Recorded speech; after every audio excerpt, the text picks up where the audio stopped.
Hello दोस्तों, मैं हूं आपका राम राणा और आज मैं आपको एक हॉरर कहानी सुनाने जा रहा हूं। ना तो मेरे पास अच्छा कैमरा है और ना मेरे पास अच्छा माइक है, फिर भी मैं आपके लिए इस कहानी को बेहतर से बेहतर बनाने की कोशिश करूंगा। अगर इसमें कुछ गलतियां हो जाए सुनाने में तो क्षमा करिएगा। तो दोस्तों, आप मानते हैं कि भूत प्रेत जिन आत्मा ऐसी कुछ चीज़ें होती हैं? मैं तो मानता हूँ। अगर आप मानते हैं मुझे कमेंट में ज़रूर बताइएगा।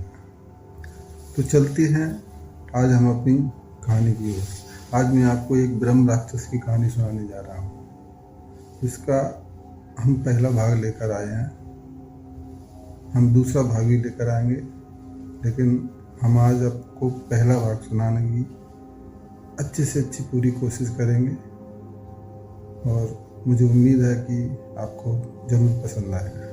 तो चलिए चलते हैं हम अपनी कहानी की ओर। रात घनी हो चली थी। जंगल के बीचों बीच वह पुराना टूटा फूटा एक हवेली जैसा महल खड़ा था।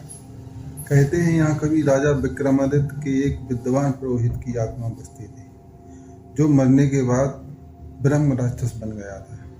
गांव वालों ने इस महल को शापित भवन कहना शुरू कर दिया था। कोई भी रात में उधर जाने की हिम्मत नहीं करता था। एक दिन अमावस की रात थी। अमावस की रात आसमान बादलों से घिरा हुआ था और हवा में अजीब सी ठंडक थी। गांव के कुछ साहसी लड़के रोहित और विकास और नरेश इस भूतिया महल के बारे में हमेशा बातें करते थे। उन्होंने कई बार सोचा था कि क्या सच में वहाँ कोई ब्रह्म राक्षस रहता है या यह सिर्फ एक अफवाह है।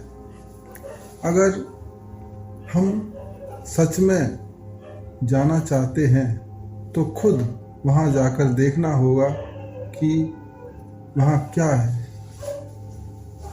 विकास और नरेश पहले तो हिचकिचाए, लेकिन फिर वे भी तैयार हो गए। तीनों ने टॉर्च और एक लकड़ी की लाठी लेकर महल की ओर चलना शुरू किया।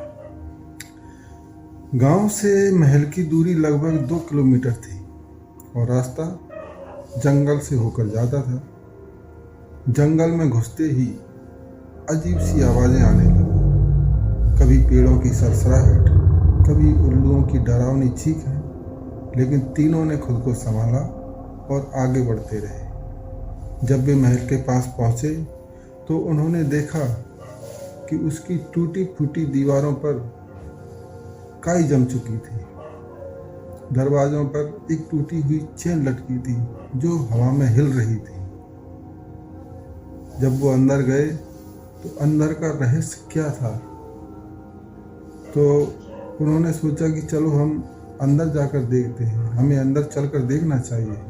नरेश ने दूसरे अपने दोस्त के कान में फुसफुसाते हुए कहा। वे तीनों जैसे ही अंदर ताके लुके, एक तेज ठंडी हवा का झोंका आया, मानो किसी ने उनका स्वागत किया हो। अंदर घना अंधेरा था, सिर्फ उनकी टॉर्च की रोशनी इधर उधर पड़ रही थी। अचानक उन्हें एक बड़ा सा दरवाजा दिखा जिस पर पुराने संस्कृत श्लोक लिखे थे। विकास ने पढ़ने की कोशिश की, लेकिन तभी दरवाजा अपने आप चरमराता हुआ खुल गया। अंदर एक विशाल हॉल था जहां पुराने समय की मूर्तियां और टूटे हुए फर्नीचर बिखरे पड़े थे। तभी पीछे से किसी के भारी पैरों की आहट सुनाई दी। तीनों ने एक दूसरे की ओर देखा और कहा, कौन है वहाँ, कौन है? रोहित ने डरते हुए पूछा, कौन है वहाँ? अचानक उनकी टॉर्च की रोशनी एक ऊंची छाया पर पड़ी। ये एक भयानक आकृति जिसकी लाल चमकती हुई आंखें थीं, लहराते हुए बाल और डरावना चेहरा था। वो कोई नहीं था, वो एक ब्रह्म राक्षस था। विकास चीख पड़ा और तभी वह आकृति हवा में लहराते हुए उनकी ओर बढ़ने लगी। तो दोस्तों, ये कहानी जारी रहेगी। फिलहाल इस कहानी में इतना ही। तो क्या रोहित और विकास और नरेश इस ब्रह्म राक्षस से बच पाएंगे? जानने के लिए हमारे दूसरे पार्ट का इंतज़ार करिए। हम दूसरा पार्ट इसका लेके आएंगे और आपको ज़रूर बताएंगे कि वो बच पाएंगे या फिर वो ब्रह्म राक्षस की चपेट में आकर मर जाएंगे। अगर आपको मेरी कहानी अच्छी लगी हो तो कमेंट में ज़रूर बताना और चैनल को सब्सक्राइब ज़रूर करना। इससे मुझे और इससे हौसला मिलेगा कि आप मुझे सपोर्ट कर रहे हैं। धन्यवाद।